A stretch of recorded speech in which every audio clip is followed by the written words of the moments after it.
Olá, amigos, sejam muito bem-vindos a mais uma aula de História Medieval. E hoje nós vamos falar sobre o período da Alta Idade Média, principalmente o período da dinastia Merovingia e da dinastia Carolíngia. Bem, para que nós possamos nos situar cronologicamente, a aula de hoje ela vai mais ou menos do século VIII, 730, até o século IX, em 870. Para a gente fazer uma pequena recapitulação, então, o Império Romano Ocidental ele caiu por causa das invasões bárbaras. Inclusive, nós temos uma aula aqui no canal sobre isso, sobre a conversão desses povos bárbaros. E entre as tribos bárbaras que foram convertidas ao catolicismo, a tribo dos francos foi a que se destacou mais. E dentro dos francos houveram duas grandes dinastias, a dinastia Merovingia, que ganha destaque justamente ali no comecinho da Idade Média, e a dinastia Carolíngia, que justamente vai conseguir unificar todo mundo sobre um único império, que vai se denominar então Sacro Império Romano. Uma das primeiras características que eu gostaria de destacar do Sacro Império Romano é que ele vai ter uma ligação muito forte com o Papado de Roma. Então você vai ter uma forte relação entre a monarquia carolíngia e o Papa. E por que essa relação vai ser assim tão estreita? Bem, geopoliticamente falando, você tinha o Império Romano Cristão, que era dividido em Ocidente e Oriente, e a parte ocidental do Império ela deixa de existir por causa das invasões bárbaras. Então o que acontece? O Império Oriental ele continua protegendo os patriarcas orientais que continuam dentro do território imperial. Então você tem o patriarca de Alexandria, de Antioquia, de Jerusalém, de Constantinopla, que ficam ali sob proteção do imperador bizantino, né? O imperador romano oriental. Porém, no Ocidente, o Papa ele vai ficar sem nenhum poder político para socorrê-lo em situações de urgência. Ou seja, a península italiana, a península itálica, ela vai ser invadida principalmente por duas tribos bárbaras. Primeiro, os ostrogodos e, em seguida, os lombardos. Os ostrogodos, então, depois de serem cristianizados, eles perdem o seu espaço para a tentativa de recuperação territorial que o Império Bizantino faz na Península Itálica. Porém, vem aí os lombardos nessa segunda leva de invasões e novamente coloca a Península Itálica sob uma intensa instabilidade política. Por isso, o Papa vai se ver acuado, vai se ver ali desprotegido. Dessa forma, o Papa ele vai precisar procurar no Império Carolíngio, ou seja, esse Império Franco que se forma ali na região central da Europa, um auxílio, um protetor. Ele vai precisar desse diálogo para poder se sentir mais seguro politicamente. É dentro então desse contexto, pessoal, que vão surgir os estados pontifícios. O que foram os estados pontifícios? Os estados pontifícios eles são justamente a primeira ideia de um Estado Vaticano. Ou seja, se hoje nós temos a ideia de um Estado que pertence ao papado, que pertence à Igreja Romana, essa ideia ela surge com os Estados Pontifícios. Os Estados Pontifícios vão ser a primeira nação, digamos assim, o primeiro território que vai ser uma teocracia católica romana. Os Estados Pontifícios, então, eles vão ser formados a partir de uma doação que o imperador carolíngio vai fazer ao Papa, justamente porque havia ali na Península Italiana os lombardos que não conseguiam unificar a península e causavam uma instabilidade muito grande, politicamente falando. O imperador carolíngio, então, ele vai estabelecer um território que vai cortar a península no meio, uma parte sul e uma parte norte dessa península.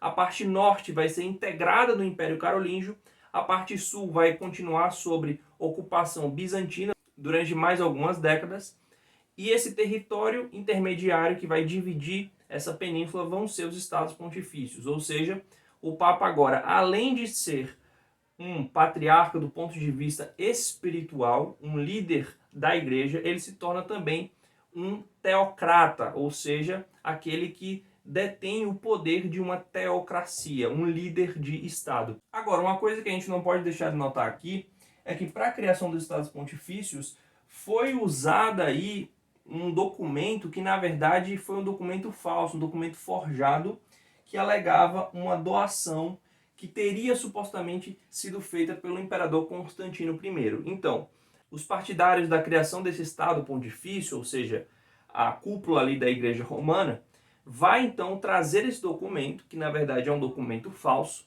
dizendo que o imperador Constantino I, aquele que primeiro acabou com a perseguição aos cristãos no Império Romano, ele teria feito uma doação especial, ele teria relegado então o seu poder, a sua autoridade, o seu trono para o Papa de Roma. Na verdade, isso nunca aconteceu.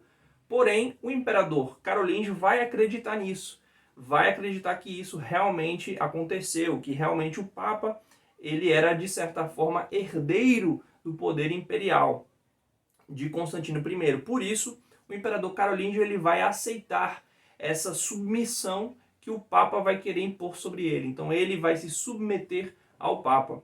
O nome mais conhecido e mais importante da dinastia carolíngia vai ser Carlos Magno. Carlos Magno, ele é neto então de Carlos Martel. Carlos Martel, que em 730 ele trava ali uma batalha feroz contra os árabes que haviam invadido a Península Ibérica.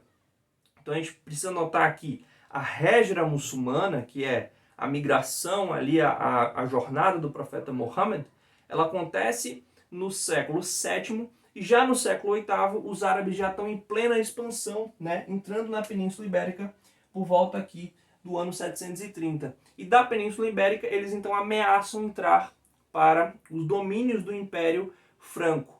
Então quem vai parar essa expansão árabe na Europa Central vai ser Carlos Martel. Isso vai trazer, digamos assim, um prestígio, uma fama para a dinastia carolíngia de que eles seriam os defensores, então, da igreja, os defensores da fé cristã contra os infiéis muçulmanos, né? Infiéis aqui do ponto de vista cristão, obviamente. E aí, em 800, justamente aqui na metade do nosso período, Carlos Magno vai ganhar esse título de imperador. Por quê?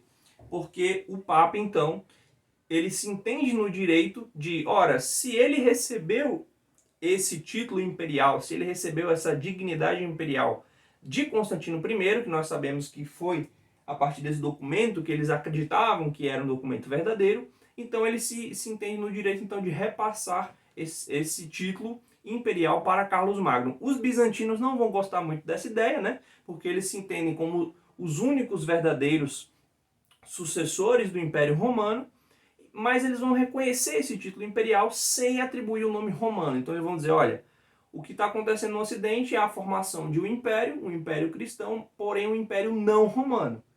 Por isso que, inclusive, vocês vão ver alguns historiadores falando do Sacro Império Romano, acrescentando também o termo germânico. Então você vai ver o nome Sacro Império Romano Germânico. Por quê? Porque, de fato, essa autoridade que o Papa teria passado para Carlos Magno, na verdade foi apenas um jogo político, porque de fato os francos não eram de fato descendentes ou sucessores do Império Romano.